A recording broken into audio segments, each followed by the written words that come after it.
indicators of the ease of doing business that potential investors examine when they're trying to make a decision about whether or not to invest in this country is the level of corruption in society.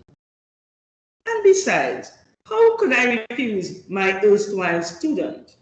So here I am to do his bidding, not bid rigging.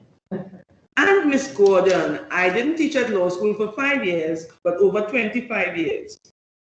Trinidad and Tobago Transparency Institute is a national or local chapter of Transparency International, a global non-governmental organization that promotes measures against corporate crimes and political connection in the international arena. Its vision is a world free of corruption. Now, if I could substitute one word for that stated vision of Transparency International, that word would be utopia. When one investigates the roots of the word utopia, one discovers that the word has both Greek and Latin roots and means literally no place. It just does not exist. So Transparency International aims for a goal that is unattainable. A world in which government, politics, business, civil society, and the daily lives of people are free of corruption. And it defines corruption as the abuse of entrusted power for private gain. So, should I then advise Transparency International to abandon its vision? Indeed not. I would advocate instead that it shoot for the moon and hope to reach the stars. Where there is life, there is hope. And I'm sure you all can cope. Transparency International publishes annually, as you heard, the Corruption Perception Index, CPI, which gives the perceived levels of public sector corruption as determined by expert assessment and opinion surveys. Countries are scored on a scale of 0 to 100. A 0 score means a country is highly corrupt, while a score of 100 indicates it is very clean. The score is derived from opinions of business people, investors, and market analysts. It is the private sector's perceived level of corruption in the public sector. A score below 50 indicates serious levels of public sector corruption. So in 2015, our CPI score was 39, 2016, 35, 2017, 41. In 2018, it held steady and remained at 41. And in 2019, our score was 40. Today, we will learn about 2020 CPI score. An American political strategist, Lee Atwater, once said, "Perception is reality." Most people run with that supposed adage as though it were a gospel, according to St. Lee. But Lee is nowhere in my Holy Bible. Perception is the view that we take of things based on our reality, our lived experiences, or opinion of others that we trust. That perception may not necessarily be true, but the possibility exists that it might be, and to that extent, it offers an opportunity for self-examination to see whether or not that perception is fact or fiction. If factual, it is a matter needing our urgent attention. It has implications for our economy, our well-being, and indeed the level of comfort we feel being a member of the society regarded as being corrupt. Are we corrupt? What is your perception of the level of corruption in our beloved country? Are we guilty as charged? And if we are, do we want to eliminate corruption from the society? Or is it that we like it so? All are we thief. Poor Desmond Carty. He cannot rest in peace. I'm sure he did not mean to be taken so literally, but after his death, that ill-fated statement is for what he is remembered.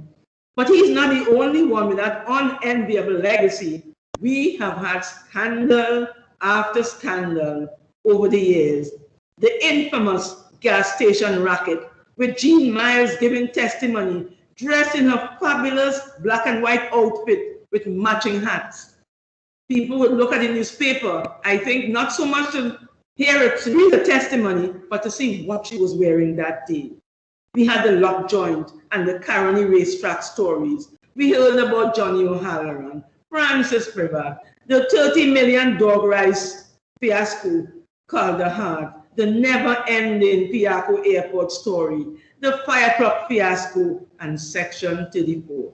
We cannot forget Light Sport, Clico, the Lazar Tourist Building Project, the FCB IPO scandal, and the list goes on. Contract workers with false papers, not immigration fraud, mind you, but fraudulent qualifications based on which they were hired, received hundreds of thousands of taxpayer dollars, and were neither prosecuted nor asked to return the money they had received under false pretenses. The rationale given was that the shame they had brought upon their families was punishment enough. But not so when a poor and desperate youth forges a CXC certificate to reflect qualifications he did not possess. Even before he could get a chance to earn a cent, he is hauled before the court and feels the full brunt of the law in our egalitarian, just society. Are we a corrupt society? Phanisha Bash wrote in the Newsday on Saturday, January 23, 2021, and I quote, "We have no faith in our institutions and none in the integrity of our systems, and the kind of hopelessness prevails as a consequence.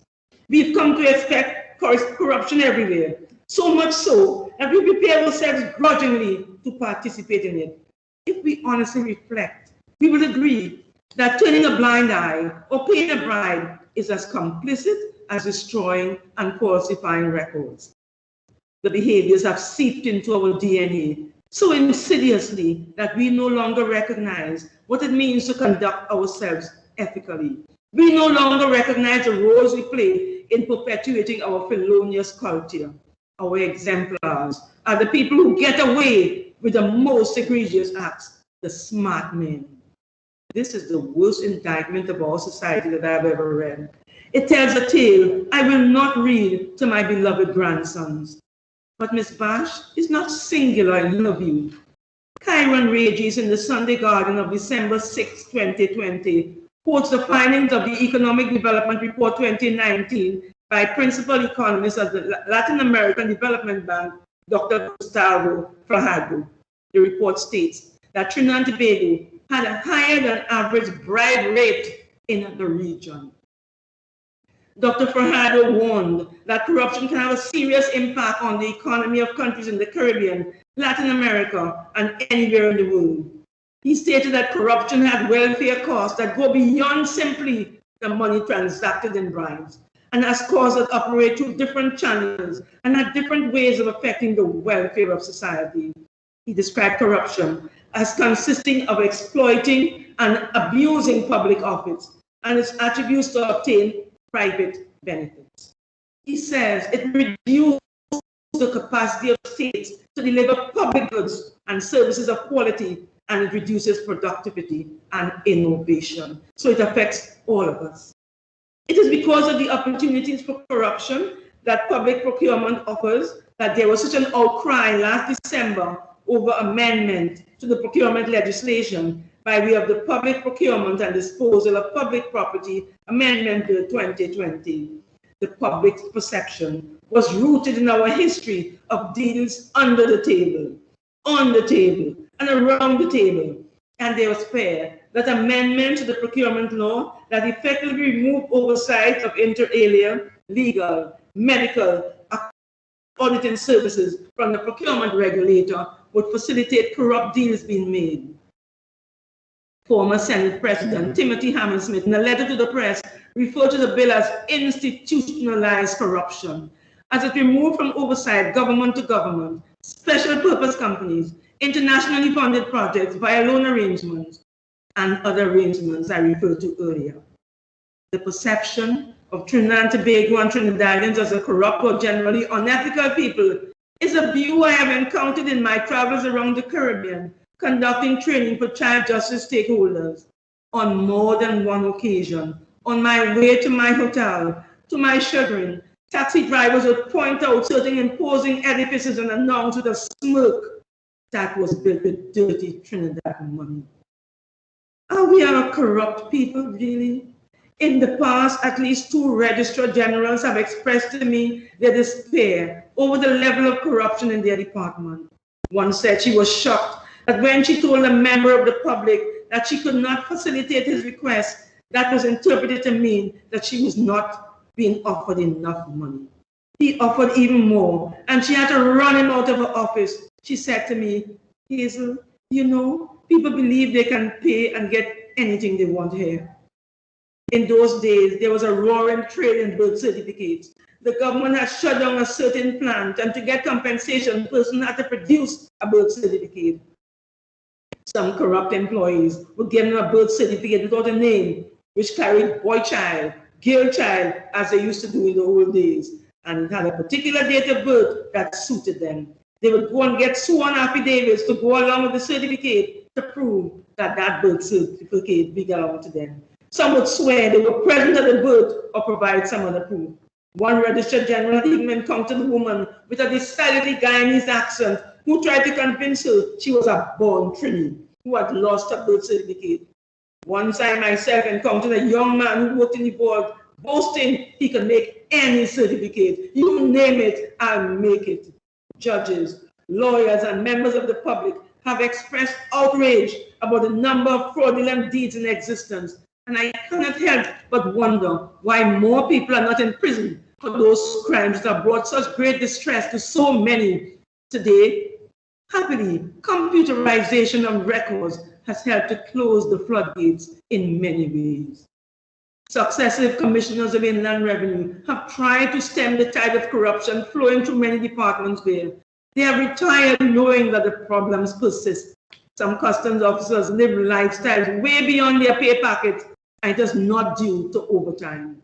So too some police officers whose wealth has been derived from activities other than moonlighting. The Commissioner of Police has his hands filled.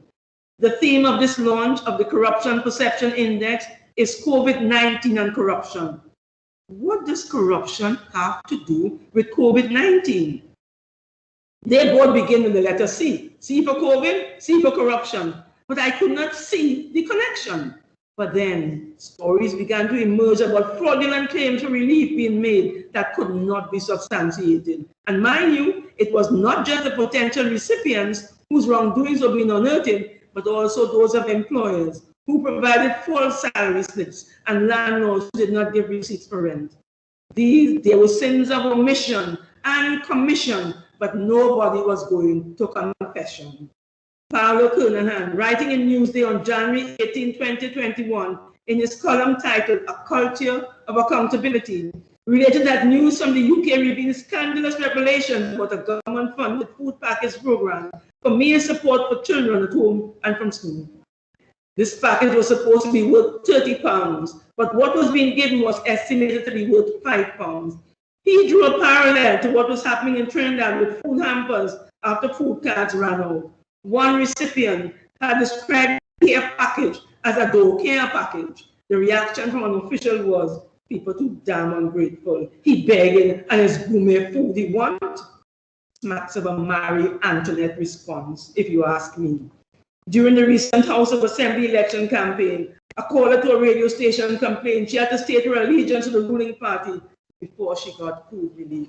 Clearly, short memories do not recall the circumstances under which a former Minister of Social Development was dismissed. What does COVID-19 have to do with corruption? The Express of December 8, 2019, in a report coming out from Bridgetown, quoted then President of the Caribbean Development Bank, Dr. Warren Smith, who warned, the current COVID-19 pandemic has put into sharp focus the thorny and constantly evolving nature of corruption and how it can reverse development gains in the Caribbean. Dr. Smith further stated, corruption matters, even when it is not in our peripheral vision. It matters to governments and corporate leaders because of the speed with which it can lead to significant financial damage and retard economic development. It matters to our youth, the next generation of employers, workers, and service providers who will face constant temptation when they enter the workplace and sometimes even earlier. And it matters to our citizens who pay the price for corruption through reductions in the quantity and quality of social services, decaying infrastructure, and inefficient state institutions, and therein lies the rub. A segment of the society that has suffered disproportionately from the havoc being wrought by that monster of a pandemic we call COVID-19 are the women and children of Trinidad and Tobago. They are the most vulnerable victims of COVID-19. They have suffered not only economic hardship, but sexual, physical, and emotional abuse. Their suffering, well documented in the media, aroused our concern and fueled our anger at the continued failure of our society to protect the most vulnerable among us, children, domestic violence victims, and I might add, the elderly. UN Women has documented the impact of COVID-19 on women. The report entitled COVID-19 and its economic toll on women states in part, while everyone is facing unprecedented challenges, women are bearing the brunt of the economic and social fallout of COVID-19. The report stated that women who are poor and marginalized face an even higher risk of COVID-19 transmission and fatalities, loss of livelihood, and increased violence. The report revealed that worldwide 70% of health workers and first responders are women. Women had fewer savings, were more disproportionately in the informal sector, have less access to social protections, are more likely to be burdened with unpaid care and domestic work, and have had to drop out the labor force, and they make up the majority of single-parent households. We in Trinidad and Tobago have seen the impact of COVID-19 on women in the labor force. Many of the stores and the city centers and other small businesses have been closed, were either owned or managed by women. Hairdressers, nail technicians, beauticians, daycare centers, private schools, small restaurants run by women have been closed. Domestic workers have been sent home. Women are in the main engaged in homeschooling, supervising the online learning of children, while shouldering most of the household tasks. Confinement to home has led to increase in domestic violence, physical and sexual abuse. Children are also suffering the brunt of this gender-based violence. COVID-19 has played havoc with women's physical and emotional well-being. It has also made women more susceptible to corruption, that is sexual harassment. The guiding principles on business and human rights implementing the United Nations Protect, Respect, and Remedy Framework was endorsed by the Human Rights Council by resolution in 2011. These guiding principles are grounded in recognition of states' existing obligation to respect, protect, and fulfill human rights and fundamental freedoms. The role of business enterprises as specialized organs of society, performing specialized functions, required to comply with all applicable laws and to respect human rights. The need for rights and obligations to be matched to appropriate and effective remedies when breached. The guiding principles emphasize the importance of state responsibility to put in place and enforce laws that directly or indirectly regulate business respect for human rights. This includes ensuring equality before the law and non-discrimination, not only by business enterprises owned or controlled or supported by the state, but also other companies within its jurisdiction. In that context, I must remind government of its obligation to enact laws to protect vulnerable women from sexual harassment. This is especially acute at this time. The sexual harassment policy laid in Parliament last International Women's Day does not go far enough. Government must recognize the need to provide an effective remedy by passing a law to eradicate and punish sexual harassment of women.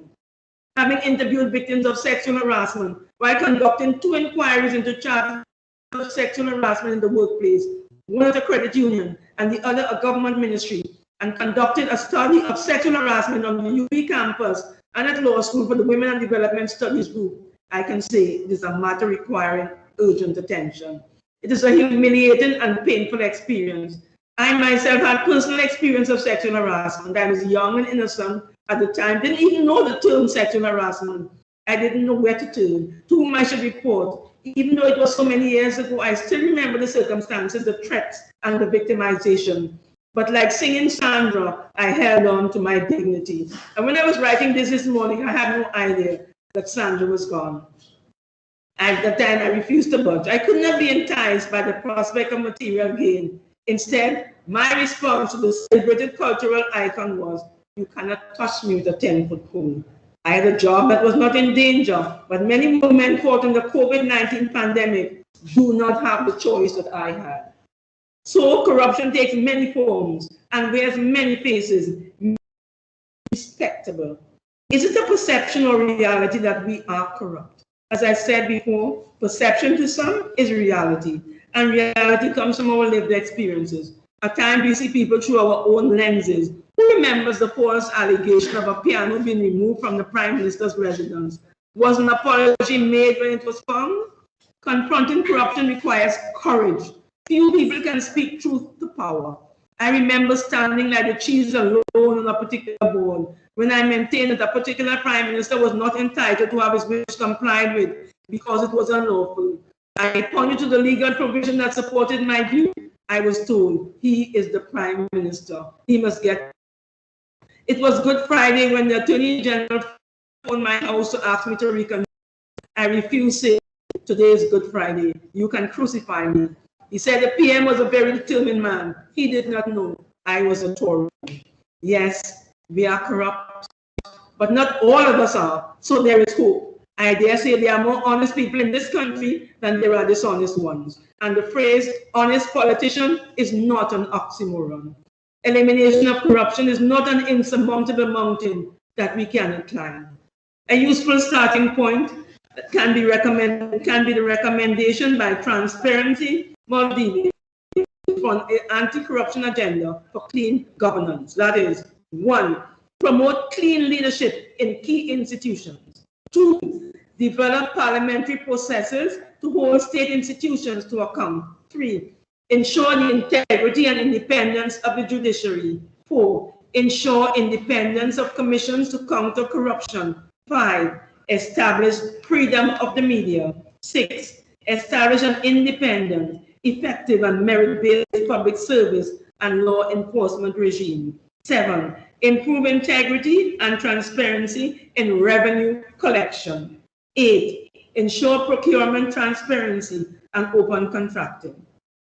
9, engage civil society and improve its participation in governance. 10, inculcate a culture of human rights and rule of law. 11, ensure political finance transparency. And 12, promote decentralized administration.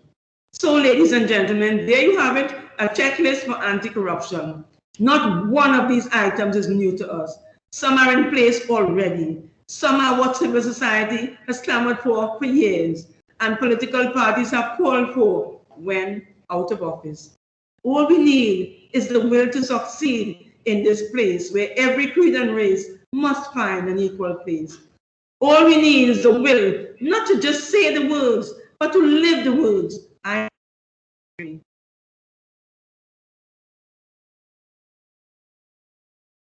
Attention.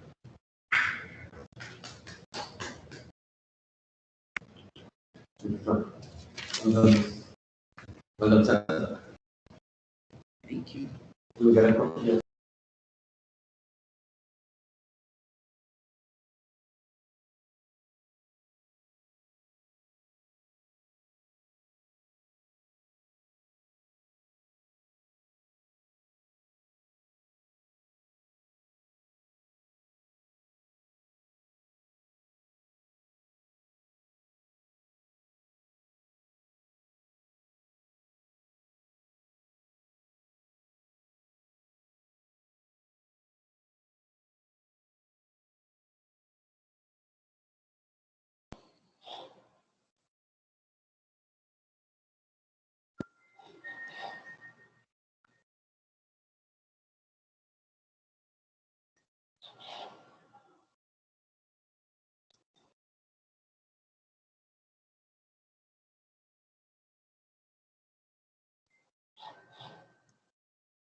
Ms. Giles, you're muted.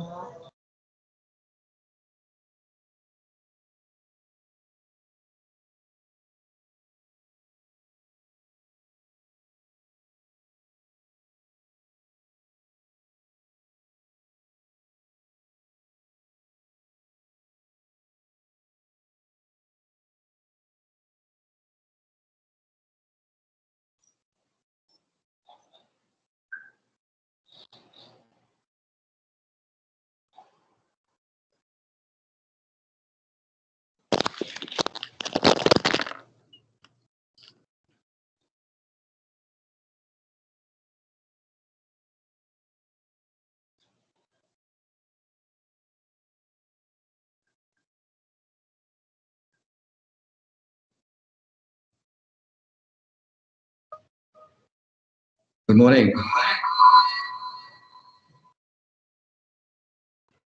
Let me first thank our keynote speaker, Senator Hazel Thompson-Ahye, for that very inspiring and thought-provoking address. We will take note and pursue those 12 points she has raised with us, and I'll mention it further in my presentation. No, but maybe you cut it down. Right, so this person is applying a clean one, politics.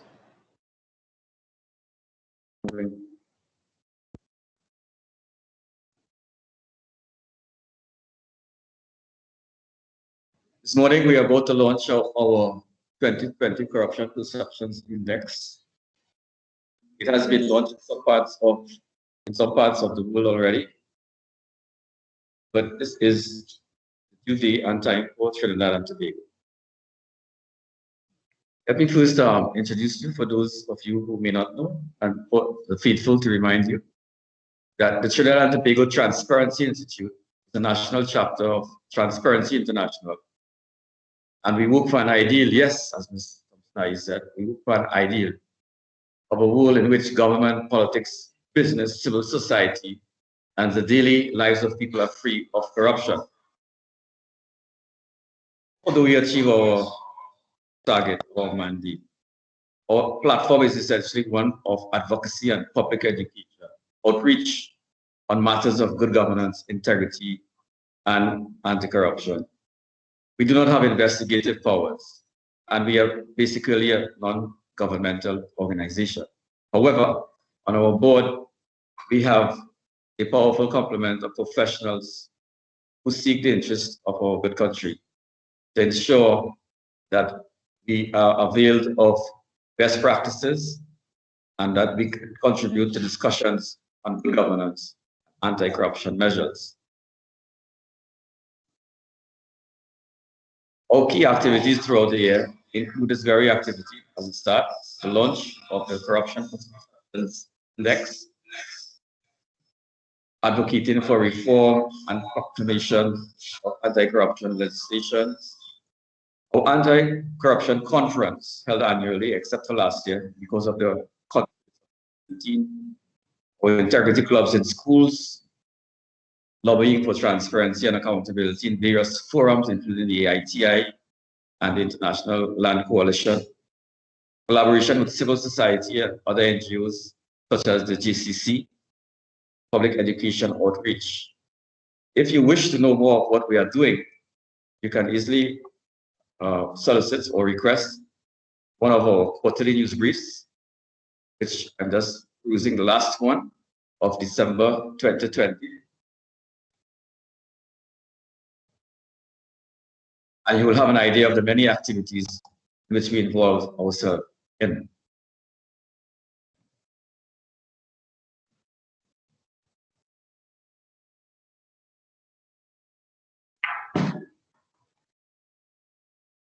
As well, we often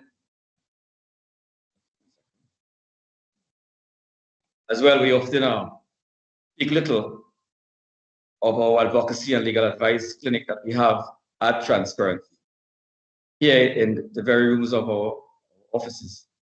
We collaborate with the Hugh Wooding Law School professionals in the legal fraternity, and anti-corruption and good governance agencies and institutions in the country to ensure that victims and witnesses of corruption get the best legal advice possible to go forward.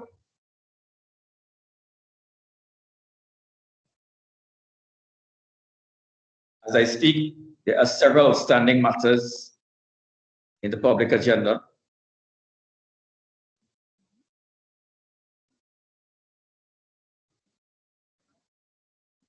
As I speak, there are several outstanding matters in the public agenda for us to deal with, including the full implementation of public procurement legislation, whistleblower legislation, campaign finance legislation, and open government partnership initiative. We need to continue to place emphasis on the full delivery, full implementation of these pieces of legislation. Our Secretary, Susan Gordon, would already have mentioned the need to bring back to the Parliament the whistleblower legislation, the need to complete immediately, in our view, the passage of the campaign finance legislation or the Representation of the People's Act, as we call it, Amendment Bill, before the Parliament, to see that through the Parliament at the earliest possible time. Last year has been a very challenging one for all of us, globally, locally, for health and for the economy. It has also been a year of large expenditure. Transparency International reports that over $1 billion lost to corruption and malfeasance related to COVID-19 expenditure. Our response to the virus globally has created new opportunities to exploit weak oversight and inadequate transparency. We work to bring awareness to the loopholes and advocate for controls, transparency, and accountability to ensure that expenditure is transparent and can be accounted for. Transparency International defines corruption as the abuse of entrusted power for personal gain. It is the internationally accepted definition. I want to turn now to the matter at hand, and that is the Corruption Perception Index 2020.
Well, we were attempting to show you two videos from Transparency International in Berlin. It appears to have some technical difficulties. So let's proceed.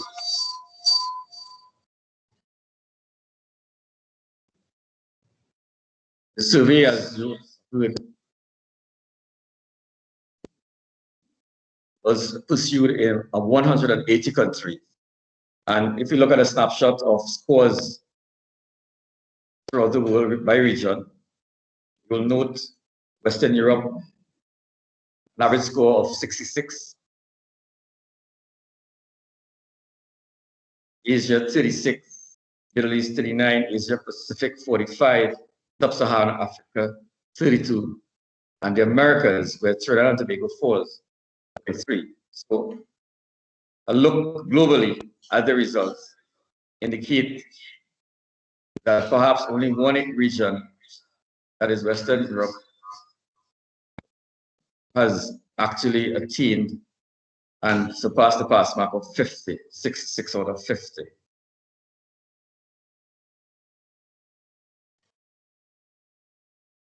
Top scores for each region. In our region in the Americas, Canada, by far, 77. In Latin America, Uruguay, 71. And as you will see when I share a snapshot of the Caribbean results, in the Caribbean, it's Barbados. Europe, Denmark again, top scored with 88. Middle East, UAE with 71, Sub-Saharan Africa, and so on. These scores are very interesting, if only to note where we in the Caribbean are, and in particular where Trinidad and Tobago lies. The results at the top indicate once again that the Nordic countries have done very well, continue to do very well. First ranked scores is Denmark at 88 again. Next, New Zealand at 88 again. And then we have Finland, 85, Singapore, 85, Sweden, 85, Switzerland, 85.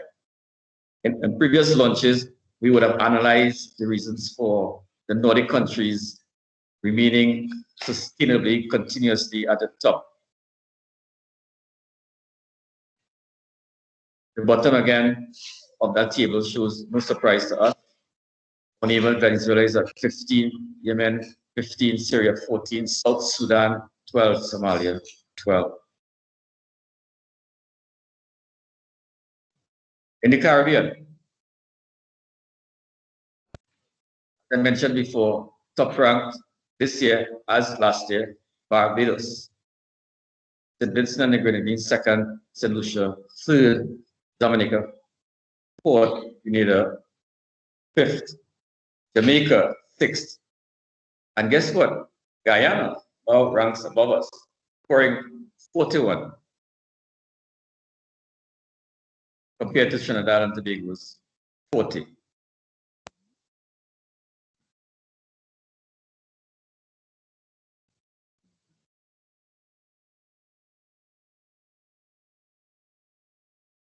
Two years running, we have scored 40. It means we are at a point where we are not moving. And we have been around that 40, 41 mark for a few years. We definitely need to take certain actions to move from that place. It's important to note the movement of Guyana, our neighbor, in that regard.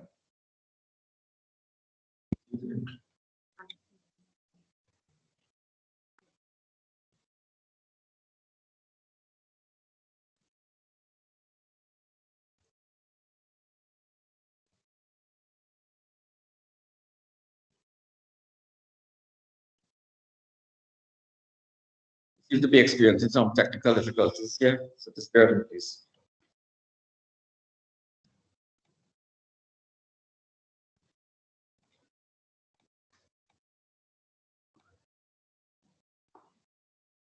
Yes. Okay, so our point is Trinidad continues to be at a point on our scoring 40. We are a point where we can either go above or beyond. What is the average score for the last few years? And we need to take the necessary action to do so. What are those actions? From our analysis, however, 2/3 of the country scored below 50. And most countries have made little or no progress in tackling corruption in almost a decade.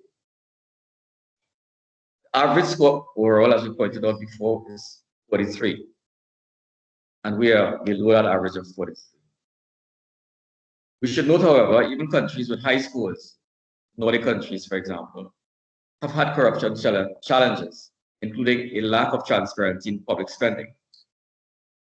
Recent public scandals in places like Finland and so on should be noted. As Mr. Thompson-Ahye said, Senator said, it's an ideal that we hope for. Perfection is our ideal.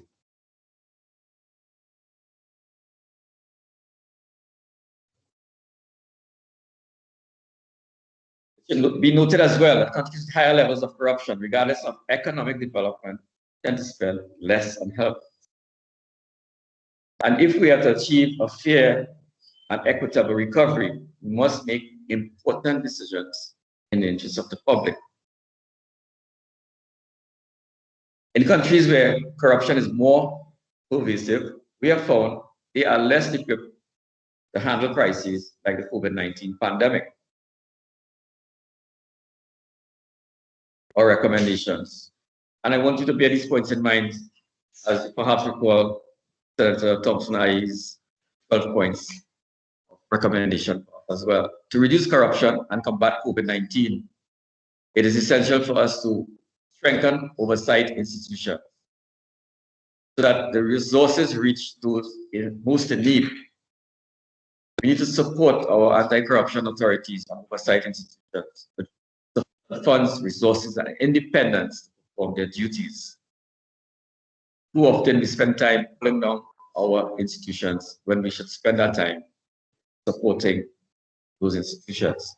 Secondly, ensure open and transparent contracting to combat wrongdoing, conflicts of interest, and ensure fair pricing. The recent debate on the procurement legislation is a good point to bear in mind. We should also emphasize and remind our decision makers we need to bring back the OGP, the Open Government Partnership Initiative, on the table. We need to move on with that initiative. We need to defend democracy and promote civic space to create enabling conditions for holding our government accountable. We need to publish the relevant data and guarantee access to information to ensure the public receives easy, accessible, timely, meaningful information on public expenditure and resource distribution.